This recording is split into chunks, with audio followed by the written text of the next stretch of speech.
All right, let's dive into a topic that's as fascinating as it is complicated: Eastern esotericism.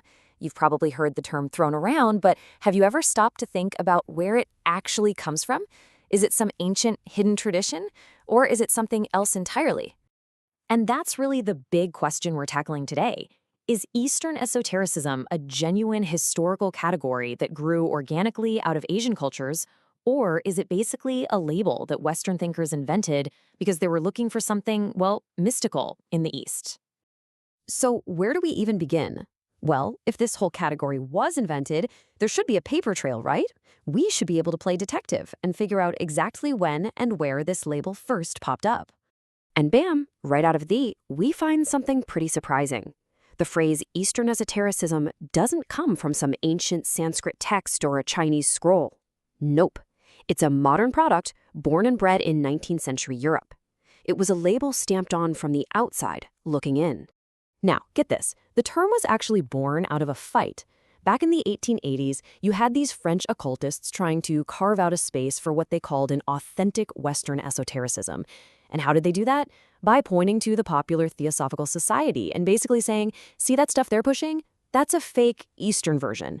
So in a weird way, the modern idea of Western esotericism really needed an Eastern counterpart to define itself against. Okay, so before we go any deeper, let's just get on the same page. When academics talk about esotericism, what do they actually mean? Well, they're generally talking about any tradition that believes certain knowledge, like knowledge crucial for salvation or enlightenment, should be kept secret and reserved only for a small group of initiated students. Okay, so the label itself is modern and Western. We've established that. But does that mean the whole thing is a sham?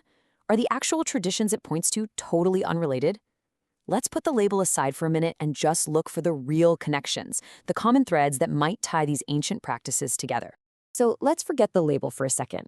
Let's just look at the history, at what these cultures were actually doing. And you know what? A really fascinating pattern starts to show up. All over the ancient world, from the Middle East to China, you find this deep, powerful urge to protect certain kinds of knowledge. And ancient Mesopotamia is a perfect example of this. You see this strict top-down flow of information. The gods give their secrets to the king gives them to the scholars, and the scholars, well, they only pass it on from the man who knows to the man who knows. And if you weren't in that circle, it was hands-off. You were forbidden by a literal taboo of the gods. And it's not just in Mesopotamia. We see a really similar idea in Zoroastrianism, with this decree here. Certain sacred interpretations, the Zand, were absolutely not for public consumption. They were a guarded secret, a raz, meant only for the inner circle of priests and passed down through the family. You know, this idea of hidden knowledge isn't always about a strict do not enter sign. Sometimes it's more subtle, like a coded message. You even see it in traditions we don't normally think of as occult, like Confucianism. Some schools argued that Confucius himself hid his deepest teachings inside his public sayings, creating a kind of puzzle that only true initiates could solve. So what was so important that it had to be kept under lock and key? Well, one of the biggest secrets, something we see again and again in these traditions, is this mind-blowing idea about the connection between our bodies and the entire universe. This is a really core esoteric idea. It's this concept of correspondence. The belief that your body isn't just a separate thing. It's a tiny, perfect map of the entire cosmos, a microcosm that reflects the macrocosm. What happens out there in the stars is also happening right here inside you. Hindu Tantra is probably one of the most incredible examples of this. The body is seen as this living, breathing replica of all of creation. The very sound of the universe is concentrated in energy centers within you, these things we call chakras. This just completely flips the script. The body isn't some messy obstacle to overcome on the path to enlightenment. It's the vehicle you use to get there. So how do you protect knowledge that's this powerful? Well, in tantric texts, they used something called Sanda Bhasha, a twilight language.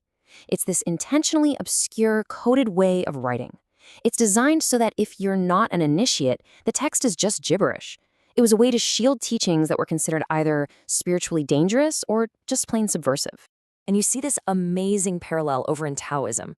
In the practice of internal alchemy, or Nidan, the body literally becomes the alchemist's slab. The whole goal is to take your own internal life force and energies and transform them, refine them, into a kind of spiritual golden elixir.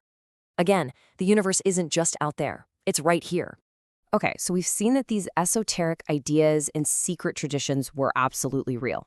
So let's rewind and go back to our original question. Who cooked up this big, unified label of a mystical East, and what were they getting out of it? You know, this whole idea of a mystical East was less about reality and more about, well, a fantasy. It was about what the West needed the East to be, this ancient, pure, spiritual place, untouched by all the logic and reason of the modern West. Scholars actually have a name for this kind of projection. They call it Platonic Orientalism. And this idea didn't just appear out of thin air. It was constructed, piece by piece, over centuries. You can see it starting in the 1500s with missionaries writing home about secret Buddhist teachings. Then in the 1600s, you get these translations that frame Hindu texts as the Great Secret. By the 1700s, famous philosophers are searching for a universal ancient wisdom in Chinese texts. And then finally, in the 1800s, the Theosophical Society comes along and packages it all up, making Eastern esotericism a household idea. This quote from scholar Marco Passi just nails it.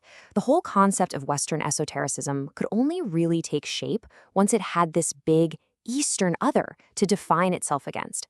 The label tells us just as much about the West's own identity crisis as it does about anything that was actually happening in Asia. So where does all this leave us? I mean, if the label is fundamentally flawed, how do scholars who study this stuff today even talk about it? Well, here's pretty much where the experts have landed. This simple East versus West split just doesn't hold up. It's historically messy, and frankly, it's often loaded with old colonial baggage. So the approach now is to move past these giant artificial buckets and think more globally. They focus on specific traditions in specific places and look at the very real ways they interacted with each other. And this right here is the most important takeaway. Whether we're talking about Taoist alchemy, Hindu Tantra, or secret Mesopotamian knowledge, these traditions are incredibly rich and complex.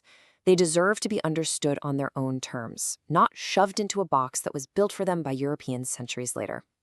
So let's go back to our big question one last time. Is Eastern esotericism a real thing?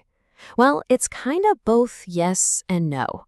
The label itself, yeah, it's an invention, a flawed lens, but and this is the really cool part, looking through that flawed lens accidentally helped us see a real, fascinating pattern that connects cultures all over the world, this very human need to protect powerful knowledge.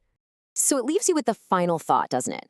We just saw how a clunky 19th century label accidentally pointed us toward real, hidden connections. It just makes you wonder, if we intentionally start throwing out these old, outdated categories, what other incredible secrets are just waiting for us to uncover?